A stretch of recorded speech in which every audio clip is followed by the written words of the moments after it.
Hey, shalom, shalom. First and foremost, giving all praise, glory, and honor be to Yahweh, Bahasham, Yahweh Shai, Bahasham, Rakaha Kodash.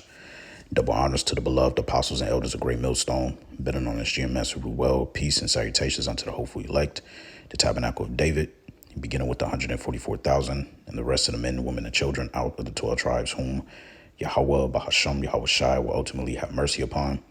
I'm your brother M.O.T.B from the branch of the Great Millstone here in Melbourne, Australia. And this is going to be a update to the M.O.T.B. All right. As we, the watchmen and ambassadors of Yahweh Bashim Shai, it is our job to keep watch and to edify the sheep and to warn you and to sound the alarm. And this comes via way as of July 2025. Australia moves one step closer to the cashless society. All right. And this is leading, all right into what the top banking elites are wanting, all right, and the end game, as Aaron Russo stated on the interview with Alex Jones, the end game for the elites is to micro C-hip every last single person here on the planet Earth, all right, which also aligns up with Revelation chapter 13, verses 16 through 18, and also Revelation chapter 3 and verse 10. Okay, the hour of temptation is coming upon us swiftly and speedily. All right, so let's quickly get into the article. Don't want this to be too long. It says Australia is making significant strides in its transition to a digital economy. Recent developments indicate that the country is edging closer to becoming a cashless society. And also, just a side note, for those of you who don't know, here in Australia, we actually signed the digital ID pack back in April of 2024 last year. So it has been in the making since last year of that ID pack actually being signed. All right. And they stated that by the end of the year 2025, this year, sometime around mid-December or late December, a lot of things is just going to switch over digitally. All right. So that remains to be seen. But continuing on, it says, as reported by Yahoo Finance, major banks in Australia have announced plans to phase out certain cash services. This move aligns with a broader global trend toward digital payments. You see that? Because this is what we're heading now. What you need to understand is Esau, they like to use what's called gradualism. All right. And if we look up that term, gradualism,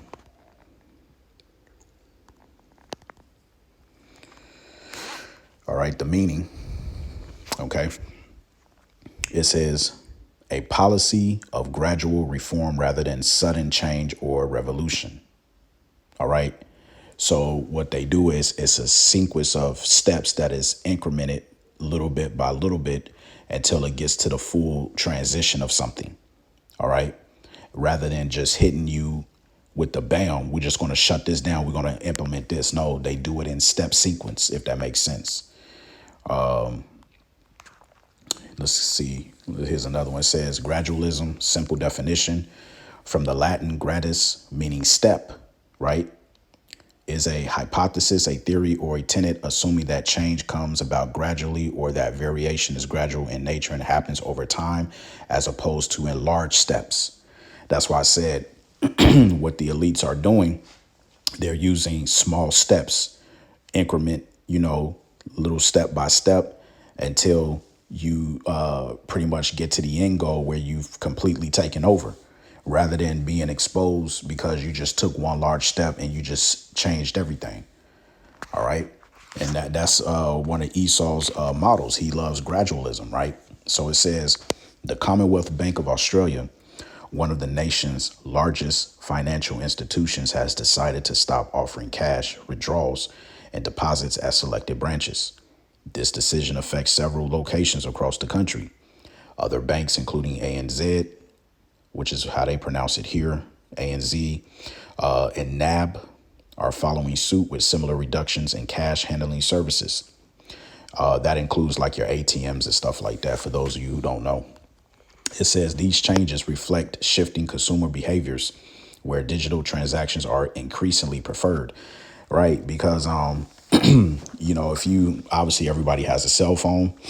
Now people have Apple Watches, Android watches. All right. So It's convenient for when somebody goes grocery shopping or whatever, rather than quickly taking out their wallet and try to, dig for cash and coinage or whatever.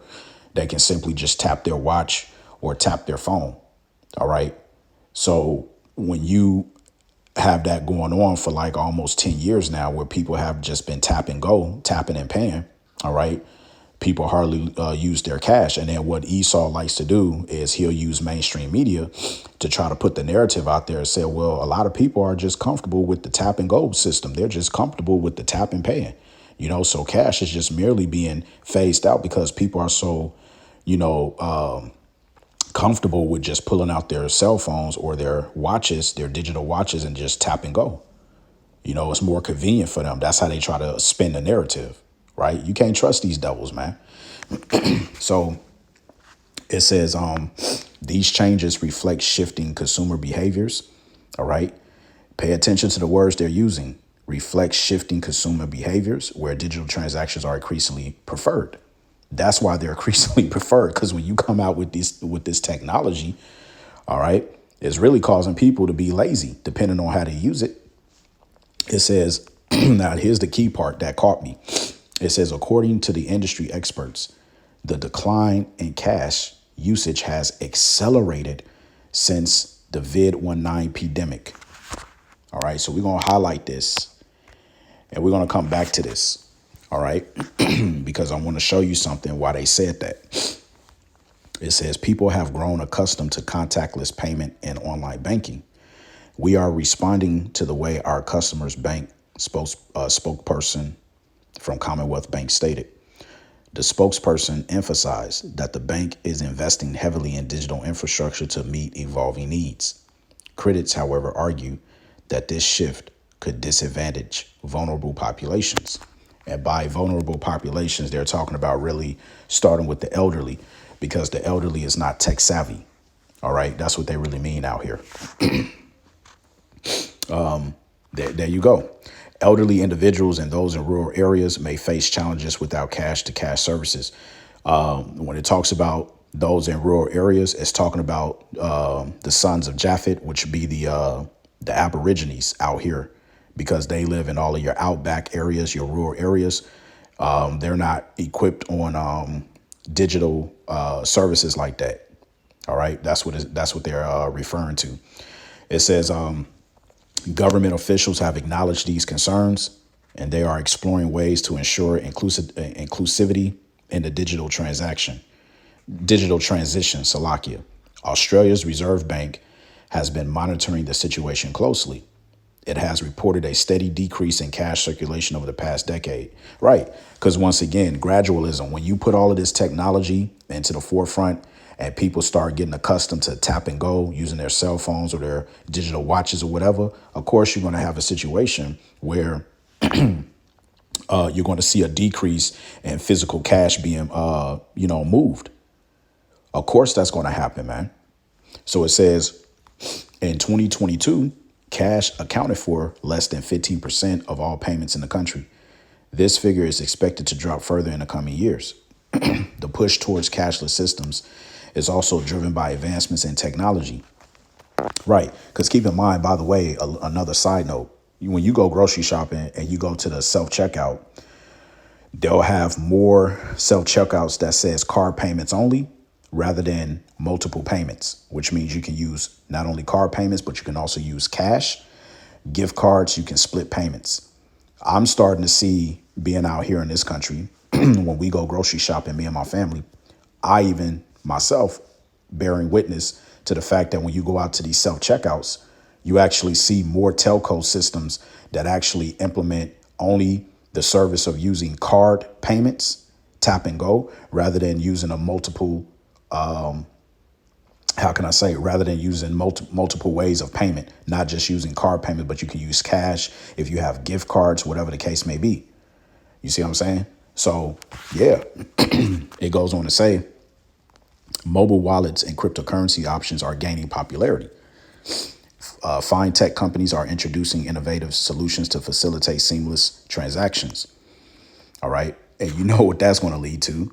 Facilitate seamless transactions. All right. That's speaks M.O.T.B right there. It says, despite the benefits, security remains a key issue. Cyber threats pose risks to digital payment system. Right. Because look, let's be honest. Anybody who has a working mind, okay? Now I'm trying to be nice here. Anybody who has a working mind, you have to ask yourself, how can these devils on one end of the spectrum push for a digital society? But then how, if you have a working brain, you will have to ask yourself, well, how can you promise security when you keep talking about cyber threats, this, that, and the third, but yet you still want to go completely digital? Because by you going completely digital, how can you gain trust from the population to trust that there's still not going to be any hacks within the system? No, we're going to make sure nothing's going to happen. It's going to be entrusted by your government, man. No. You see how they keep putting out, and they only using the threat of cyber security, right, as a means to forward their agenda even more. But like I said, if you have a working mind, you will have to question, okay, when you guys bring this into fruition, how can we know as the general public, and I'm just speaking in general, how can we know as a general public that you're going to have the whole masses of the people's heart at best interest to protect their earnings and stuff like that, which you're not? We know what time Esau is on. You see what I mean? So you gotta read between the lines, man. These devils are crafty and very cunning, to say the least. So it says banks are enhancing their cybersecurity measures to protect customers. Digital banking offers convenience, but we must prioritize safety. An expert from the Australian Banking Association noted. The association is collaborating with regulators to establish robust frameworks. Internationally, countries like Sweden and China have already made significant progress in going cashless. Australia aims to learn from these examples while addressing unique and local challenges. The government has launched initiatives to promote financial literacy. These programs educate citizens on digital tools and safe online practices. It says retailers are adapting to change as well. Many stores now accept only card or mobile payments. You see, I just spoke about that. You see, because a lot of the telco systems, when you go to self-checkout, it used to be one point in time, every one of those checkouts were all cash accepted. But now you'll get to the self-checkout and you'll have like 8 of them that's only card, accept cards only. And then you'll have only 2 that accept cash. And it wouldn't surprise me here in this country that by the end of the year, every store, every top store, like their top stores out here is Woolworths, Kohl's and stuff. It wouldn't surprise me that they're going to remove all of those machines that accept cash and then completely go digital. It wouldn't surprise me. Anyway, it says this has streamlined operations and reduced handling cost. However, some businesses continue to offer cash options to cater to all customers. The transition has sparked debates in Parliament. Lawmakers are discussing policies to safeguard access to cash for those who need it. Right. But see, this is where they shoot themselves in the foot, because you can you can sit up there and, safeguard this, that, and the third. But remember, the end goal is to have everybody micro C-hipped. That's the end game. So I don't even know why they threw that in there. It don't matter at this point. We know what time Esau is on, man. OK, he know it that he have but a short time. So he has to do everything in his power to implement these changes to set up his enterprise. Right. It says a recent survey revealed mixed public opinions on the matter. While younger generations embrace the change, older demographics express reservations. Economists predict that Australia could become predominantly cashless within the next 5 years. I say lesser than that. 5 years is being too nice. It says this will position the country as a leader in digital finance. Now, why do they say that? Because this country really only holds about 25 to 26 plus million people. It's a very small population compared to Babylon, the Great America. And this is Australia is the guinea pig of all other nations. And why do we say that? Because this is the testing grounds for the NWO. All right. And they showed you that going back in 2020 on what they did here to us in regards to lockdowns. All right. It says investments in infrastructure such as high-speed internet and secure networks are crucial for success. Partnerships between public and private sectors are driving these efforts forward. As the landscape evolves, ongoing monitoring will ensure a balanced approach. The goal is to create an efficient, inclusive financial system for all Australians. Challenges notwithstanding, the momentum toward a cashless future appears unstoppable, and stakeholders remain optimistic about the long-term benefits. So now I ask you to keep this highlighted part within the article, all right, in the back of your mind. Let's read it again. It says, according to industry experts, the decline in cash usage has accelerated since the COVID-19 pandemic. Now, why did I say just keep this in mind? Now, I want to play this video that I had lined up here. And I had this recorded back in December of 2022. All right, so let's check this out. This is fair use, fair use. My favorite economic forum speaker of all time is this reptile, Klaus Schwab's top advisor, Dr. Yuval Noah Harari. Let's see what he has to say. Data might enable human elites to do something even more radical than just build digital dictatorships. By hacking organisms, elites may gain the power to re-engineer the future of life itself. Because once you can hack something, you can usually also engineer it. So he's talking about hacking humans, obviously, right? But what you're going to see in just a second, as I let it continue on to play, is he's going to show you, all right, the how can I say, for lack of better terms, basically he's going to tell you what event is going to help them to pave the way to set this thing up and to run full steam ahead with it. All right, listen closely. Hacking organisms and re-engineering life itself? Well, he's not talking about doing that to people, is he? Now, in the past, many tyrants and governments wanted to do it, but nobody understood biology well enough, and nobody had enough computing power and data to hack millions of people. Neither the Gestapo nor the KGB could do it. But soon, at least some corporations and governments will be able to systematically hack all the people. Well, I guess he was talking about doing that to people. All people, to be specific. And if indeed we succeed in hacking... Slocky, let me take it. Let me just get to the point. All right, let's bring it back right here. We'll start right here. Slovakia. Is it? Today, we have the technology to hack human beings on a massive scale. Oh, so you could implement it. In this time of crisis, you have to follow science. It's often said that you should never allow a good crisis to go to waste. You hear that? So now, what crisis is he talking about? All right, let's pay attention. Keep that in mind. Never let a good crisis go to waste. People could look back in 100 years and identify the coronavirus epidemic as the moment when a new regime of surveillance took over, especially surveillance under the skin. Humans. You see that?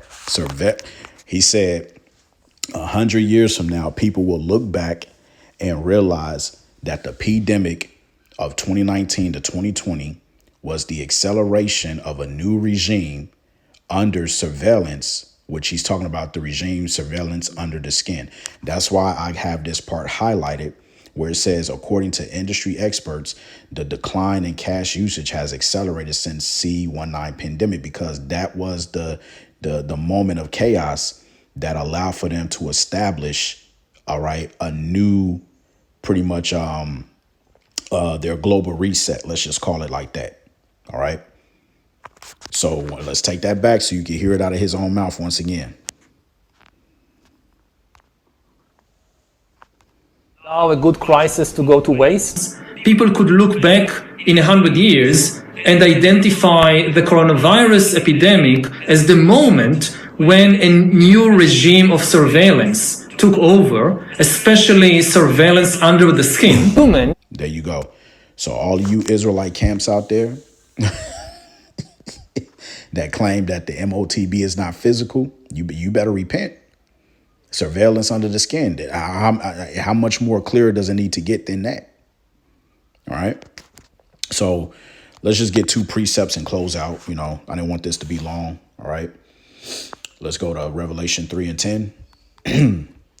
It says, because thou hast kept the word of my patience, I will also keep thee from the hour of temptation, which shall come upon all the world to try them that dwell upon the earth. Right. Because everybody is going to be met with the hour of temptation. OK. And that hour of temptation is going into the M.O.T.B, the RFID micro CHIP, which Yuval Harari, the guy you just saw in that video, he names it surveillance under the skin. OK. Surveillance under the skin. That's what it is. And so the hour of temptation, all right, is plain and simple, because you're going to be tempted to take that device that's going to be implanted under your skin in order for you to take part in society, to buy and sell. And if you don't take that implantable device under your skin, you're going to be outskirts from society. It's as simple as that. All right. And so we'll end it off here in Revelation 13:16. It says, and he causeth all, both small and great, rich and poor, free and bond, to receive a charagma, or a mark, in their right hand or in their foreheads, and that no man might buy or sell save he that hath the mark of the name of the beast or the number of his name. And here is wisdom. Let him that hath understanding count the number of the beast, for it is the number of a man, and his number is 666. You see? And this is the fate for those who take it. Revelation 14:9. If you decide to, get in bed with this devil, all right, and you decide to take that device underneath your skin, this is Revelation 14:9. And the third angel followed them, saying with a loud voice, if any man worship the beast in his image and receive his mark in his forehead or in his hand, the same shall drink of the wine of the wrath of power, which is poured out without mixture into the cup of his indignation. And he shall be tormented with fire and brimstone in the presence of the holy angels and in the presence of the Lamb. And the smoke of their torment ascended up forever and ever. And they have no rest day or night, who worship the beast in his image, and whosoever receiveth the mark of his name. All right. So that's what's going to happen to you. You're going to be destroyed if you take it. All right. So you have to make sure, all right, that you understand the times that we're in. You have to, build up your faith, pray. All right. Lord's will, you have that hedge of protection if you are a part of the elect. All right. So, yeah, man, this is where we at, man. Just wanted to give an update. All right. On one step closer to the M.O.T.B. So with that, I pray that this lesson was edifying. I want to give all praise, glory, and honor be to Yahweh, Bahasham Yahweh Shai, Bahasham Rakah HaKodash. Double honors once again to the beloved apostles and elders of Great Millstone, better known as GMS, who rule well. Peace and salutations unto the hopeful elect, the tabernacle of David. And so on to the next Lord's will. Shalom.